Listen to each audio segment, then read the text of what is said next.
한국 방산무기 대거 가져간 이스라엘.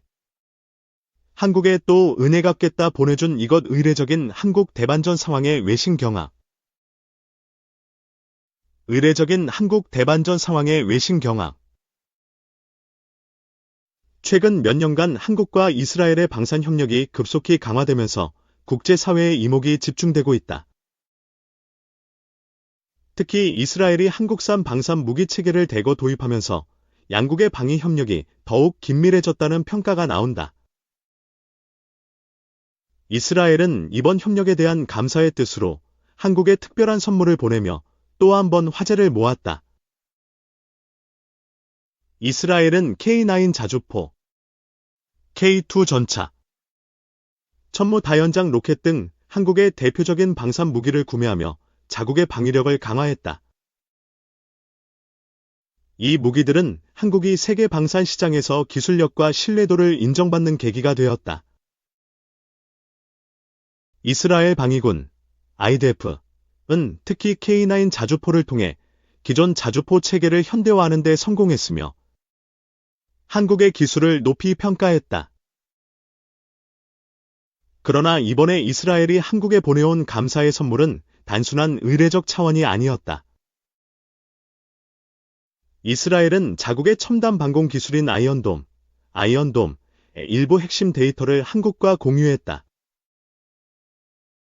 아이언돔은 전 세계적으로 인정받는 방어 시스템으로 소형 로켓과 박격포탄을 요격하는 데 탁월한 성능을 자랑한다. 이 기술 공유는 북한의 장사정포와 미사일 위협에 대응하는 한국의 방어 체계를 강화할 것으로 기대된다.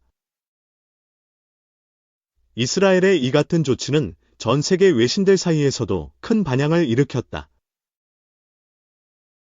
미국 방산 전문 매체 디펜스 뉴스는 이스라엘이 한국과 핵심 기술을 공유한 것은 양국 간 신뢰 관계가 매우 공고하다는 증거라고 평가했다. 또한 영국의 더 가어디언은 한국이 단순한 무기 수출국을 넘어 글로벌 기술 허브로 자리 잡았다고 분석했다. 이스라엘과 한국의 협력은 앞으로도 다각도로 확대될 전망이다. 양국은 레이저 요격 시스템, 무인 항공기 기술, 인공지능, AI, 기반 방위 체계 등 다양한 분야에서 협력을 모색하고 있다. 특히 한국이 개발 중인 첨단 레이저 방공 시스템과 이스라엘의 방공 기술이 결합될 경우 세계적인 수준의 차세대 방어 체계가 탄생할 가능성이 크다. 이 같은 협력은 단순히 상업적 거래를 넘어 안보와 기술 발전이라는 공동 목표를 향한 양국의 의지를 보여준다. 이스라엘의 기술 공유와 감사는 의례를 넘어선 실질적인 협력의 사례로 평가되며 국제 방산업계에 새로운 방향성을 제시하고 있다. 결과적으로 한국과 이스라엘의 협력은 방위 산업뿐 아니라 국제안보 환경에서도 중요한 사례로 자리 잡고 있다. 양국의 협력 강화는 미래에도 더욱 큰 성과를 낼 것으로 기대되며 글로벌 방위 산업의 중심축으로 떠오를 전망이다.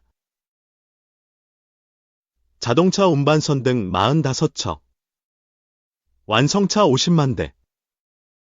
이스라엘의 아브라함 운까르 77, 네이시핑그룹 회장이 지난 30여 년간 한국 기업에 주문한 배와 자동차 물량이다. 선박 발주 금액은 36억 7,600만 달러, 약 5조 2천억 원. 완성차와 부품 구매에 들어간 돈은 71억 3천만 달러, 약 10조 원에 달한다. 이런 공로를 인정받아 운까르 회장은 5일 열린 제61회 무역의 날 시상식에서 기업인에게 주는 최고상인 금탑산업훈장을 받았다.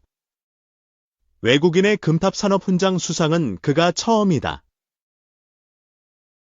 운까르 회장은 중앙일보와 가진 단독 인터뷰에서 중국 조선사의 매서운 저가, 공세 속에서 한국 조선소를 떠나지 않은 유일한 사람이 바로 나라며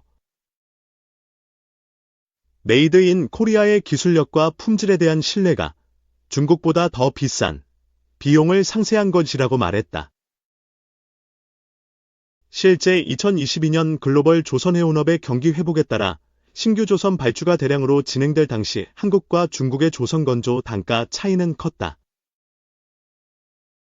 예컨대 7,500대급 자동차 운반선의 가격은 중국산이 척당 8,500만 달러로 한국산 1억 2천만 달러 보다 3,500만 달러 저렴했다.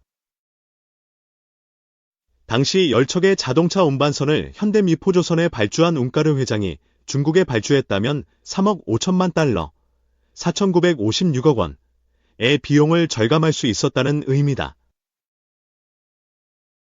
운까르 회장은 2007년부터 2017년까지 10년간 한국의 31척의 자동차 운반선을 발주해 운용한 결과 문제가 없었고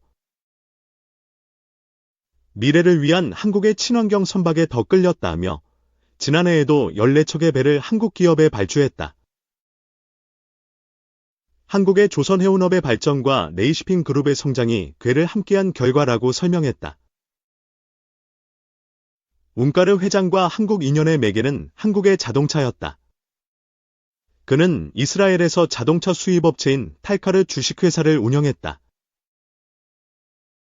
그는 파나마에서 자동차 수입업자로 일하던 지인이 1980년대 중반 미국으로 수출된 포니를 들여와 판매했다며 전쟁의 폐허를 빨리 딛고 일어나 자동차까지 만들어 미국에 수출하는 나라에 대한 궁금증이 생겼다고 회상했다. 하지만 한국행은 쉽지 않았다. 당시 중동 정세 등의 여파로 1978년부터 주한 이스라엘 대사관이 폐쇄된 상태였기 때문이다. 그러다 1992년 대사관이 다시 열리며 기회가 찾아왔다. 1993년 봄 한국을 처음 찾았다는 운까르 회장은 이스라엘에선 아무도 한국과 사업을 안 하던 시절이라 제일 먼저 오고 싶었다며 당시 서울을 보면서 사막의 기적을 이룬 이스라엘과 한강의 기적을 이룬 한국이 비슷하다는 동질감을 느꼈다. 기업인들을 만나면서 한국 사람들의 강인한 정신과 근면성실한 모습에 반했다고 말했다. 대우자동차와 수출 계약을 맺은 운까르 회장은 2002년까지 6만 대의 대우차를 이스라엘 시장에 판매했다. 대우는 이스라엘 시장에 진출한 첫 국내 기업으로 기록됐다. 운까르 회장은 31년간 대우를 비롯해 쌍용자동차 1만 대, 기아자동차 43만 대 등 국내 기업을 이스라엘 시장에 진출시켰다. 네이시핑 그룹은 이스라엘 시장에서 10% 이상의 시장 점유율, 판매 실적 2위를 달성하면서 한국 자동차 브랜드 인식 제고에도 기여했다.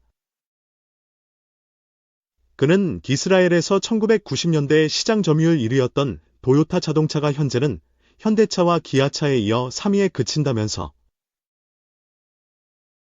자동차뿐만 아니라 가전휴대전화 등 한국 제품이 월등하고 우수하다고 느끼는 이스라엘 소비자의 인식 변화를 보면 격세지감을 느낀다고 말했다. 그러면서 내가 한국인의 열정과 에너지에 홀딱 반했던 것처럼 이스라엘의 젊은 세대도 K컬처 등에 빠져 있다며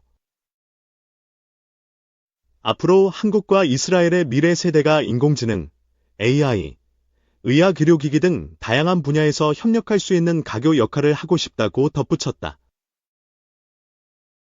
운까르 회장은 내수 부진 등으로 성장 정체에 놓인 한국의 경제에 대해서는 경제는 자전거를 타는 것과 비슷해 페달을 멈추면 쓰러진다며 한국의 성장은 자부심을 갖고 열심히 일한 사람이 기반이었던 만큼 저출산 문제 극복 등 미래를 준비하는 의사결정 페달을 밟아야 할 때라고 조언했다. 미국 도널드 트럼프 당선인 취임 후 글로벌 경제에 대해선 트럼프 당선인은 뼛속까지 비즈니스맨이라 의사결정이 빠르고 위기를 초래하는 결정을 내리지 않을 것이라며 이스라엘을 둘러싼 중동 지역과 우크라이나의 질서 유지를 꾀하면서 중국과의 관계에서도 어느 정도의 선을 지킬 것으로 예상한다고 했다. 이 이스라엘 하마스 비대칭 사이 버전, 한국도 눈여겨봐야 포커스 인사이트. 이스라엘은 사이버 강국이다. 그리고 그들은 가자 지구에 대한 인터넷과 전기 등 모든 기반 시설에 대한 통제권도 갖고 있다.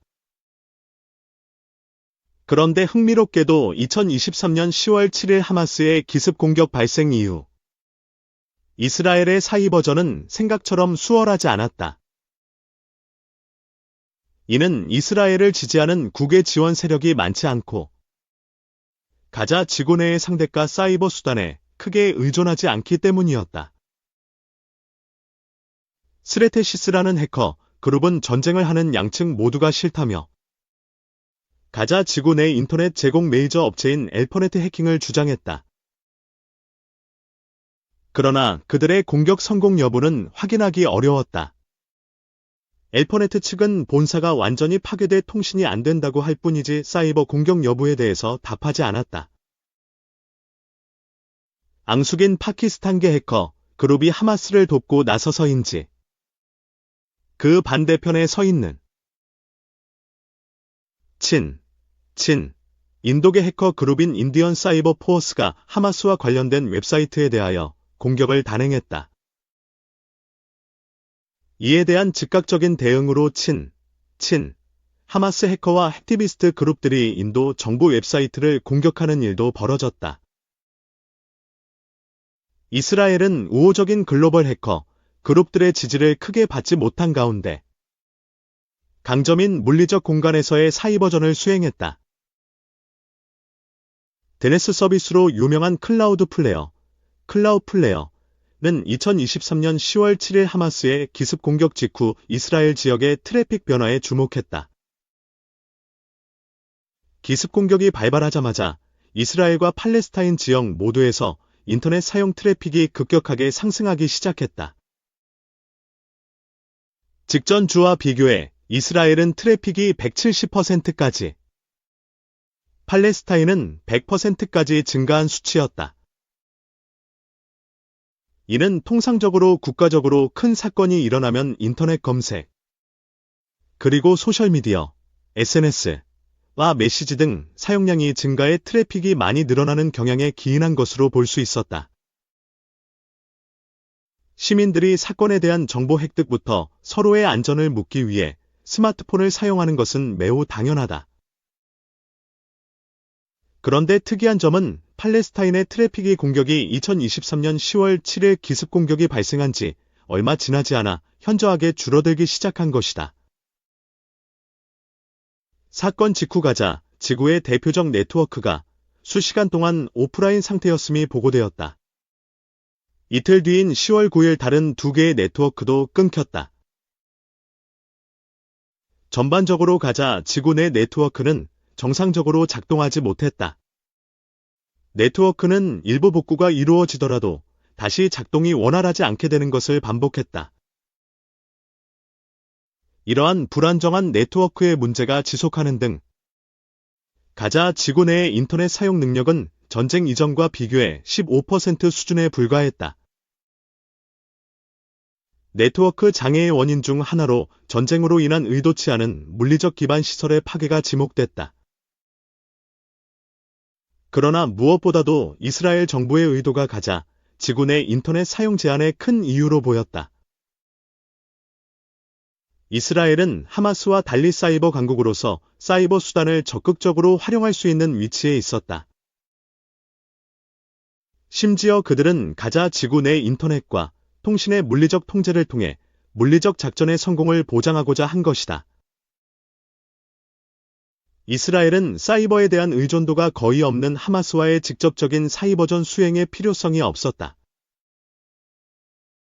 이러한 상황에서 이스라엘의 선택은 물리적 기반 시설에 대한 통제의 권한을 통해 가자 지구 내 하마스를 비롯한 모든 인원의 안정적 인터넷 접근권을 박탈하는 것이었다. 이스라엘의 절대적 사이버 우세가 확인된 순간이다. 이스라엘에 의한 가자 지구 내 인터넷과 통신의 두절은 세계보건기구, 팔레스타인 적신월사, 피난민 구호 단체 등 여러 국제기구로부터 즉각적인 비난을 받았다. 이들 단체는 국제법과 인도주의적 측면에서도 최소한의 인터넷 사용을 보장해야 한다고 문제를 제기한 것이다. 한편 이스라엘은 물리적 군사작전에 첨단 사이버전 기술을 접목했다. 가자 지구에 대한 사이버 공간 통제력을 갖고 이스라엘 방위군은 전투 지역 내 모든 정보를 사이버 수단을 통해 수집했다. AI 기술은 수집된 정보를 분석해 작전 중인 군인들에게 제공함으로써 군사작전의 효율성을 높였고, 작전 중인 군인의 안전과 민간인 보호라는 긍정적 기능을 가져왔다. 반면, 하마스 측과 국제기구 등은 무분별한 정보 수집이 인권 유린과 같은 문제를 일으키는 등 국제법 위반 소지가 있다고 주장했다. 이스라엘과 하마스 간의 전쟁에서 사이버전은 비대칭전이었다. 그런데 이러한 비대칭성은 양측 모두에게 도전적 상황을 만들었다.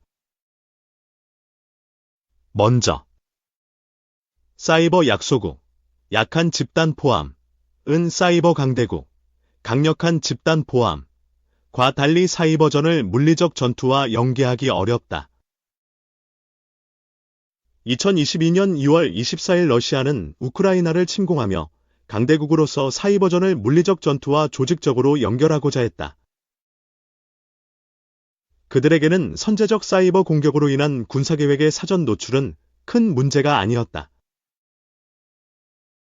오히려 그들은 사이버 수단을 처음부터 상대국의 군대와 국민에게 저항을 포기하라는 메시지를 주는데 적극적으로 사용하는 모습을 보였다.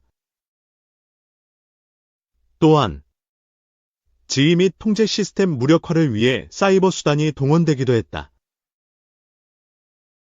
그러나 약소국에는 물리적 전투력과 결합한 조직적 사이버전과 사이버 선제 타격 등의 하이브리드 전략은 사치였다. 오히려 사이버 수단의 사용은 그들의 계획 노출 등으로 이어져 전략적 목표 달성을 실패하게 할 뿐이었다. 즉, 약소국의 사이버 공격은 우회적이고 제한적인 모습을 보일 수밖에 없다. 반대로, 강대국 역시도 약소국을 상대로 사이버전 수행에 어려움을 겪는다.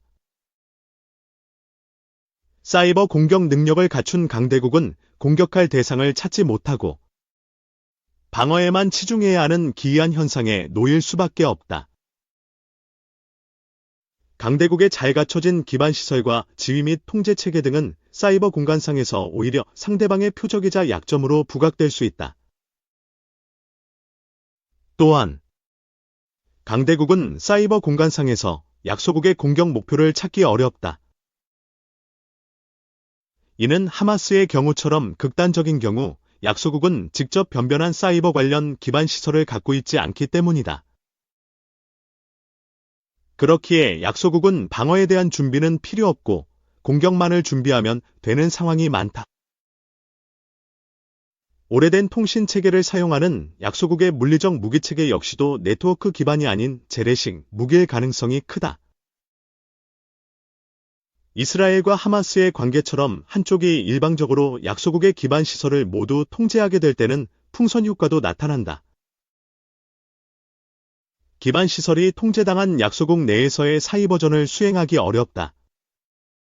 강대국에 의한 사이버 인프라에 대한 제거 작전 이후 내부에서 작전이 제한되기 때문이다. 그런데 사이버전은 두 국가 간의 문제만은 아니다.